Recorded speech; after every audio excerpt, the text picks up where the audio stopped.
Hello दोस्तों, स्वागत है आपका नई क्लास में नए टॉपिक के साथ में। आज हम जानेंगे क्या होता है मानव में लिंग निर्धारण। जी हाँ, ये मोस्ट इंपोर्टेंट है, पेपर में पूछा जाता है। तो आइए जानते हैं क्या होता है मानव में लिंग का निर्धारण। तो सबसे पहले तो ये जानो क्या होता है लिंग का निर्धारण, यानी कि लिंग का क्या करना, निर्धारण करना कि लड़का है कि लड़की, उसका निर्धारण करना ही क्या कहलाता है, मानव में लिंग निर्धारण कहलाता है। तो ये कैसे होगा, क्या पूरी प्रक्रिया है, ये समझते हैं उसको।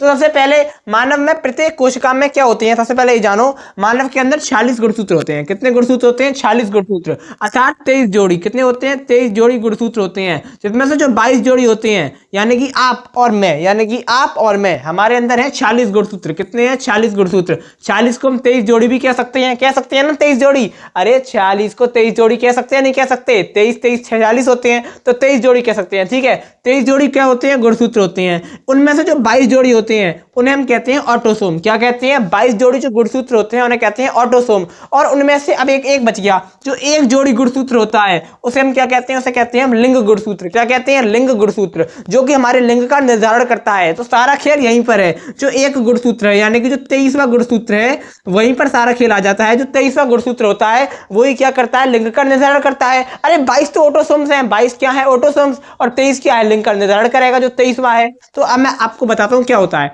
सबसे पहले तो यार देखो क्या लिखा है, मानव में प्रत्येक कोशिका में 23 जोड़ी गुणसूत्र पाए जाते हैं। मैंने आपको बता दिया, आपको पता भी होगा। ठीक है, उसके बाद क्या है, इसमें 22 जोड़ी गुणसूत्र एक समान होते हैं, जिन्हें ऑटोसोम्स कहते हैं। जिनमें से जो 22 जोड़ी गुणसूत्र जो होते हैं वो एक समान होते हैं, उन्हें क्या कहते हैं? ऑटोसोम कहते हैं। लेकिन लेकिन लेकिन लेकिन तथा 23वां जोड़ी यहां पर लिखा हुआ है, 23वां जोड़ी असमान होता है। कैसा होता है? असमान होता है, जिसे लिंग गुणसूत्र कहते हैं। क्या कहते हैं? लिंग गुणसूत्र। अब कैसे? तो देखो, नर में जो 23वां गुणसूत्र होता है वो होता है XY। क्या होता है? XY। और मादा में जो 23वां गुणसूत्र होता है वो होता है XX। क्या होता है? XX। तो हमने यहाँ पर एक ले लिया XY, ठीक है, एक ले लिया XX, यानी कि ये ले लिया हमने नर, ये क्या ले लिया? नर। ये ले लिया हमने मादा, ठीक है, ये ले लिया हमने मादा, ठीक है। फिर उसके बाद क्या करवाया?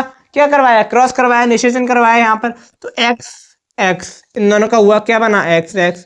इसका X से हुआ क्या बना? XY, ठीक है। फिर इस वाले X का किससे होगा? अब इस वाले X का देखो, पहले इस वाले X का किससे हुआ? इससे हुआ। अब इस वाले X का इससे होगा, बात वही पड़ेगी। क्या होगा? X। अब इस वाले Y का किससे होगा? अब इस वाले Y का होगा इस वाले X से। तो क्या बनेगा? XY। क्या बनेगा? XY। क्या बनेगा?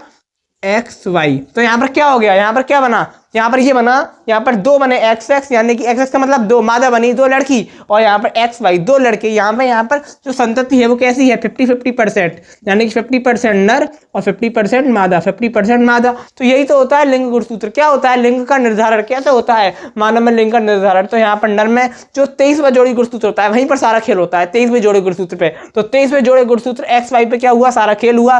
23वां नर में था XY, मादा में था XX, इन दोनों में करवाया निषेचन। तो क्या बना?